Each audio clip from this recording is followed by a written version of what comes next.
दहशतगर्द Israel ने गजा को खंडर बना डाला। मुसलसल बमबारी के बायस कोई जाए पना नहीं। गजा के बासी मलबे तले दबे जख्मियों को निकालने में मसरूफ। बिजली ना होने पर टॉर्च जलाकर लोगों को निकालते और अस्पताल पहुंचाते रहे। अस्पताल लाए गए बच्चे को बचाने के बाद मेडिकल टीम का रुकन इसे बहलाता रहा और अपने आंसू मुश्किल से रोकता रहा। खान यूनिस में 11 साल बच्ची को तबाहशुदा इमारत से 23 घंटे बाद जिंदा निकाल लिया गया। इसराइली फोर्सेस ने गजा के सबसे बड़े अल-शिफा अस्पताल के करीब बमबारी की। अस्पताल में हजारों जख्मियों और सैकड़ों खानदानों ने पनाह ले रखी है। अल-कुद्स अस्पताल के करीब भी फिजाई हमले, अस्पताल के कुछ हिस्सों को नुकसान। अस्पताल में 14,000 से ज्यादा बेघर अफराद मुकीम हैं। मजलूम गजाबासियों ने सैकड़ों अफराद को इज्तिमाई कब्रों में सुपुर्दे खाक किया। इसराइली दहशतगर्दी के नतीजे में शहीद फलस्तीनियों की तादाद 8,000 से बढ़ गई। 3,000 से ज्यादा बच्चे भी शामिल।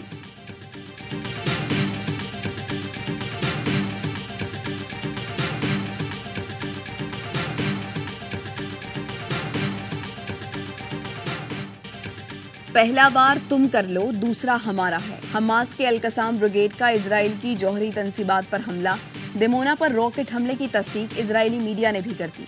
सोशल मीडिया पर वायरल वीडियो में पहाड़ों के दरमियान वाक़े जौहरी तंसीबात के करीब धुआं उठता दिखाई दिया। गजा के शिमाली इलाके के करीब झड़पें, शदीद फायरिंग का तबादला। हमलों में मुतादिद इजरायली फौजी मारे गए हैं। हमास का दावा। तर्जुमान अबू उबैदा ने पैगाम दिया, खुदा की जानिब से फतह आ रही है, हमारी कामयाबी यकीनी है। गुज़श्ता रात सेहूनी फौज के 10 एहलकारों को ठिकाने लगा दिया।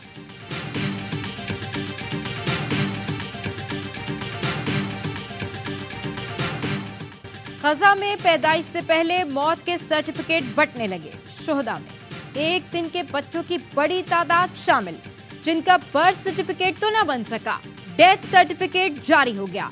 सैकड़ों फरिश्तों को दुनिया में आने से पहले ही जन्नत मिल गई, जिनका भी नाम रखना था। वालदैन उन्हें बेनाम दफनाने पर मजबूर। इसराइली बमबारी से गजा में शहीद होने वाले बच्चों की तादाद 3,400 से तजावुज कर गई। अस्पतालों में नौमौलूद बच्चों और माओं की जान बचाने के लिए वसाइल खत्म होने लगे। हजारों मासूम जिंदगियां दांव पर लग गईं।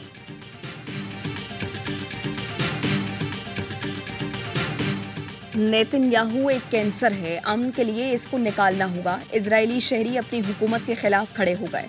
इजराइल में अवाम के मुजाहिरों में शिद्दत आ गई। मासूम फलस्तीनी शहरियों और बच्चों का कत्लेआम इजरायली अवाम की बर्दाश्त से भी बाहर हो गया। मुख्तलिफ शहरों में आए रोज मुजाहिरे। हमास की कामयाबियों पर इजरायली बौखलाहट का शिकार। इजरायली वज़ीर-ए-आज़म और फौज में इख्तिलाफात खुलकर सामने आ गए। नेतन्याहू ने सोशल मीडिया बयान में हमास की कामयाब कार्रवाई पर अपनी फौज और इंटेलिजेंस को मूरद इल्जाम ठहरा दिया। कहा, हमास कैसे इतनी बड़ी कार्रवाई करने में कामयाब हो गई। फौज के दबाव और शदीद तनकीद के बाद नेतन्याहू ने मुतनाज़े ट्वीट डिलीट कर दिया, माफी भी मांग ली।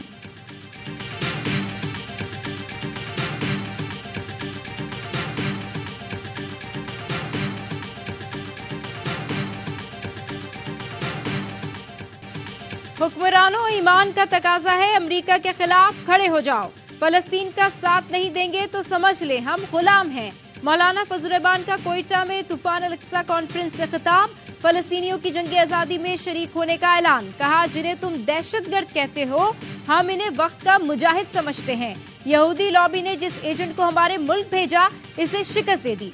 आज वो एजेंट मुकाफाते अमल का शिकार है। इसराइल को भी शिकस्त देंगे। मोदी खुलकर इसराइल की हिमायत कर रहा है। पाकिस्तान के हुक्मरान क्यों खुलकर फलस्तीन की हिमायत नहीं कर रहे? मौलाना फजल रहमान अरबी में फलस्तीनी कौम और हमास की क़यादत से भी मुखातिब हुए।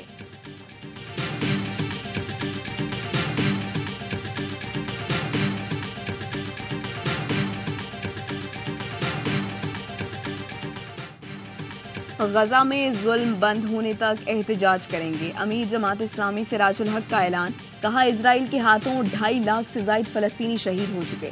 दुनिया के हुक्मरानों ने इस जुल्म पर आंखें बंद की हुई हैं। इजरायली बर्बरियत के खिलाफ इस्लामाबाद में जमात इस्लामी का गजा मार्च। आपपारा चौक से फैजाबाद चौक तक रैली। हमास के रहनुमा इस्माइल हनिया का पैगाम सुनाया गया। 19 नवंबर को लाहौर में मिलियन मार्च होगा। डी चौक पर MWM की रैली। राजा नासिर अब्बास ने कहा, गजा वालों ने इजराइल का गुरूर खाक में मिला दिया, हम फलस्तीनियों के साथ हैं। कराची प्रेस क्लब पर भी एहतजाज। मुजाहिरीन ने पूरी मुस्लिम उम्मा को एक पेज पर आकर इजराइल के खिलाफ आवाज उठाने का मुतालबा किया। लाहौर में काफ लीग ने फलस्तीनियों के हक में रैली निकाली।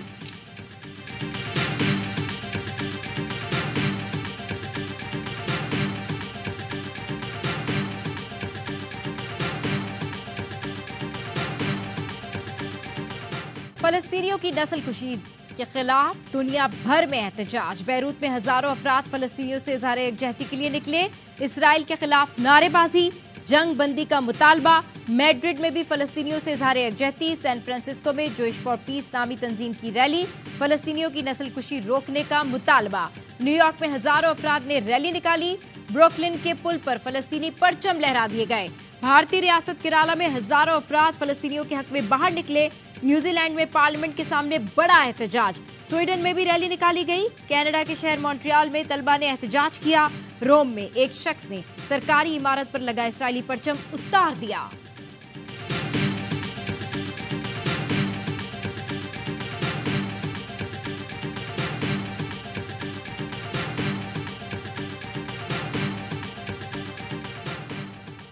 मौलाना तारिक जमील के साहबजादे आसिम जमील जाँ बहक। आरपीओ मुल्तान कहते हैं आसिम जमील ने खुद को गोली मारी। सीसीटीवी में उनको खुद को गोली मारते देखा। वाकये के वक्त आसिम जमील जिम में एक्सरसाइज कर रहे थे। जराये के मुताबिक आसिम जमील कुछ अरसे से डिप्रेशन का शिकार थे। मौलाना तारिक जमील ने ट्वीट किया, इस हादसाती मौत ने माहौल सोगवार कर दिया है। निगरान वज़ीर आज़म का मौलाना तारिक जमील के बेटे की वफात पर इजहार अफसोस। मरहूम के दर्जात की बुलंदी और सोगवारान के लिए सब्र की दुआ।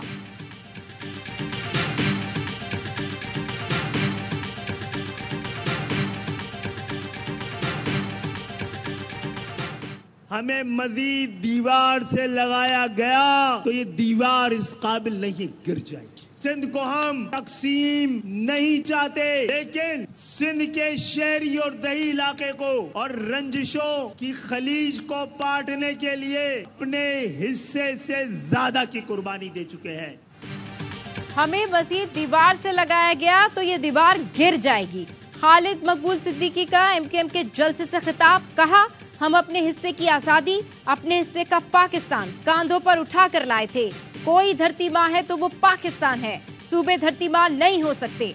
मुस्तफा कमाल ने कहा, पीपल्स पार्टी की 18वीं तरमीम मुस्तरद करते हैं। पीपल्स पार्टी कराची पर कब्जा करना चाहती है। चंद अरब रुपए लंदन भेजकर बायकॉट की कॉल का कह रही है। फारूक सत्तार ने खिताब में कहा, हमने मरदमशुमारी में लापता आबादी बाजियाब कराई। सिंध के वडेरों जागीरदारों से अब कराची को बाजियाब कराना है। पीपल्स पार्टी जिस तरह कराची आई, इसी तरह वापस भी चली जाएगी।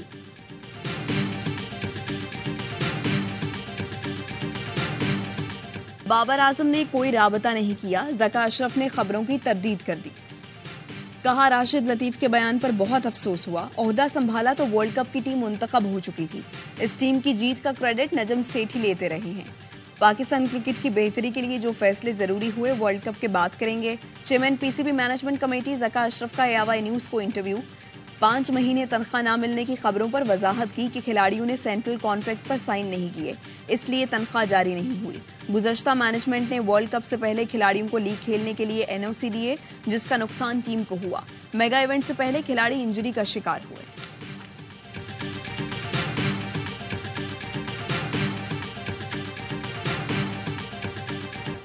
सेंट्रल कॉन्ट्रैक्ट के तनाज़े ने फिर सर उठा लिया। पीसीबी हुक्काम खिलाड़ियों से दस्तखत लेने भारत पहुंच गए।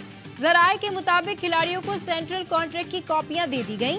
वर्ल्ड कप के लिए टीम की रवानगी से कबल बोर्ड ने मामला हल होने की तस्दीक की थी। सोशल मीडिया पर सब कुछ अच्छा नहीं की अफवाहें जेरे गर्दिश। कप्तान की तब्दीली की खबर जंगल की आग की तरह फैल गई। दिफाई चैंपियन इंग्लैंड की मुसलसल 5वीं शिकस्त। भारत ने 100 रन से हराकर 6ठी फतह हासिल कर ली। 230 रन का छोटा टारगेट भी इंग्लिश बल्लेबाजों के लिए मुश्किल बना।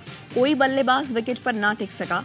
भारत ने रोहित शर्मा के 87 और सूर्या कुमार के 49 रन की बदौलत 229 रन बनाए थे। वर्ल्ड कप के तमाम मैचेस देखिए ए स्पोर्ट्स पर बराह रास्त।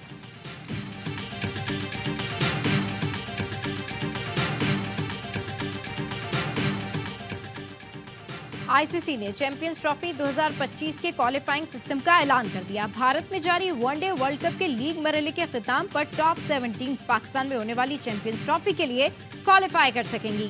पाकिस्तान बतौर मेजबान 8वीं टीम होगी। वेस्ट इंडीज, जिम्बाब्वे और आयरलैंड चैंपियंस ट्रॉफी का हिस्सा नहीं होंगी।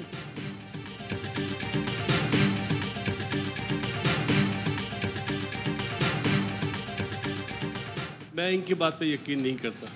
चेयरमैन साहब की, ज़का साहब की, ज़का अशरफ की। जी, उन्हें तो कप्तान का अगर कोई मैसेज आया तो उसका रिप्लाई करना चाहिए। अभी जैसे उन्होंने कोई 4-5 दिन पहले बयान दिया था कि ये टीम तो इंजमाम और बाबर ने बनाई है, वो बयान भी नहीं देना चाहिए था। राशिद लतीफ झूठ नहीं बोल सकता, चाहे मेरे जितने भी इख्तिलाफात हो। लेकिन इस चीज में ना कप्तान मारा जा रहा है, इन दोनों की आपस की बहस में कप्तान की रेपुटेशन खराब हो रही।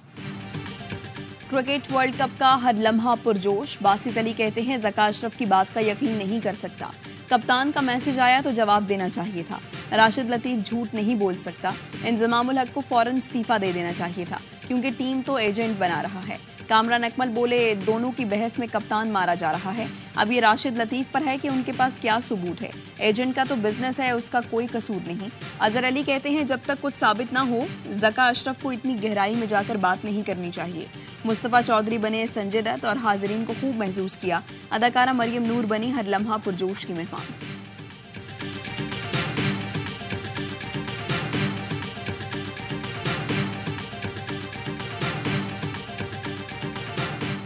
नौ मई के वाक़े की पुरजोर मजम्मत करता हूँ। इंडिया से ये तवक्को रखता हूँ कि इस केस को जल्दी से जल्दी निपटाया जाए और जो इसमें किरदार है उनको उस कड़ी से कड़ी सजा दी जाए।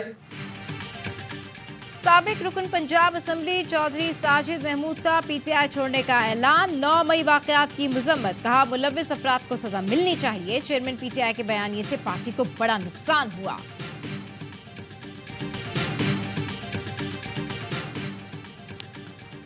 सदर मुमलिकत आरिफ अलवी का पाक फौज के शोहदा के लवाहिकीन से टेलीफोन पर इजहार ताज़ियत। सिपाही अब्दुल हमीद, लांस नाइक तबस्सुमुल हक, सिपाही नईम अख्तर, लांस नाइक वारिस खान और सिपाही साजिद अजीम को खिराज अकीदत पेश किया।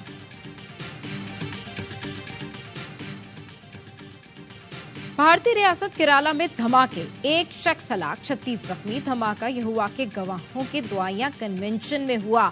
ऐनी शाहिदीन के मुताबिक 3 धमाके हुए। तकरीब में 2500 से ज्यादा अफराद शरीक थे। कई जख्मियों की हालत तशवीशनाक बताई जा रही है। नई दिल्ली में हाय डोनाल्ड ट्रंप इजराइल की हिमायत में अंधे हो गए। हजारों फलस्तीनियों की शहादत नजर न आई। आजादी की जंग लड़ने वाली हमास को सफा हस्ती से मिटाने का मुतालबा कर दिया। रिपब्लिकन्स के मुमकिना सदारती उम्मीदवार डोनाल्ड ट्रंप लास वेगास में यहूदी कम्युनिटी से खिताब कर रहे थे। डोनाल्ड ट्रंप का कहना था अमेरिका में मुजाहिरीन ने किसी के खून का एक कतरा गिराया तो उसका 1 गैलन खून बहाएंगे। फलस्तीनियों के हक में एहतजाज करने वालों का वीजा मंसूख कर देंगे।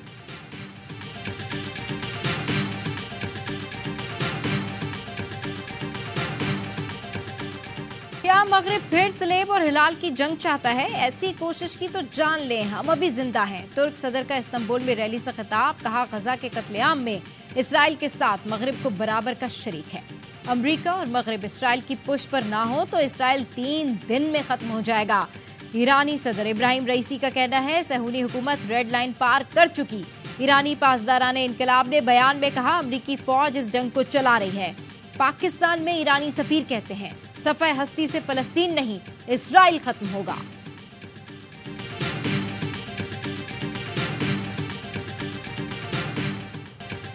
हॉलीवुड स्टार और अक़वाम मुत्तहिदा के इदारा बराए पनाहगुज़ीन की सफ़ीर एंजेलिना जोली का गजा में फौरी जंगबंदी का मुतालबा। सोशल मीडिया पोस्ट में लिखा इसराइल में जो कुछ हुआ वो गजा की शहरी आबादी पर बमबारी का जवाब फराहम नहीं करता। फलस्तीनी कई दहाइयों से मुहासरे में जिंदगी गुजार रहे हैं। गजा में ईंधन और पानी रोकना इज्तमाई सजा का हिस्सा है। इमदादी सामान के चंद ट्रक गजा के लोगों की जरूरियात पूरी नहीं कर सकते।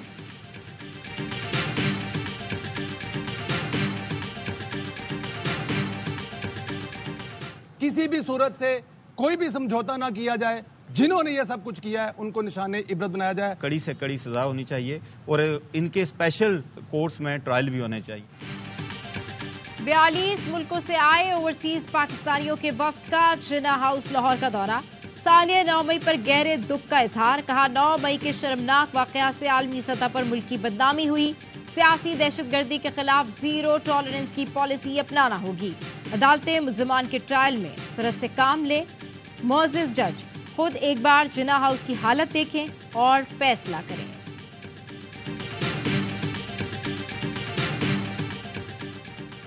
कराची का सबसे बड़ा गैर कानूनी हाइड्रेंट पकड़ा गया। हाइड्रेंट से निकलने वाली लंबी सुरंग भी पकड़ी गई। वाटर एंड सीवरेज कॉरपोरेशन का खुफिया operation. Water and sewerage corporation के चेयरमैन सैयद सलाहुद्दीन कहते हैं, घारों से आने वाली लाइन से चोरी की गई।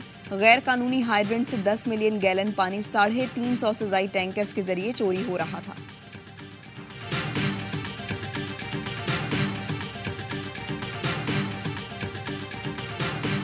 कराची के इलाके मलीर लियाकत मार्केट में मुबैना पुलिस मुकाबला, 4 डाकू हलाक, एहलकार हनीफ समेत 3 अफराद जख्मी।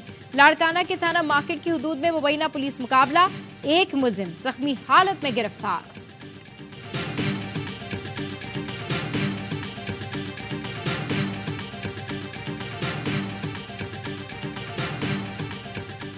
गैर कानूनी तौर पर मुकीम गैर मुल्कियों को पाकिस्तान छोड़ने की मोहलत में 2 दिन रह गए। 31 अक्टूबर के बाद गिरफ्तारी और मुल्क बदरी को यकीनी बनाया जाएगा।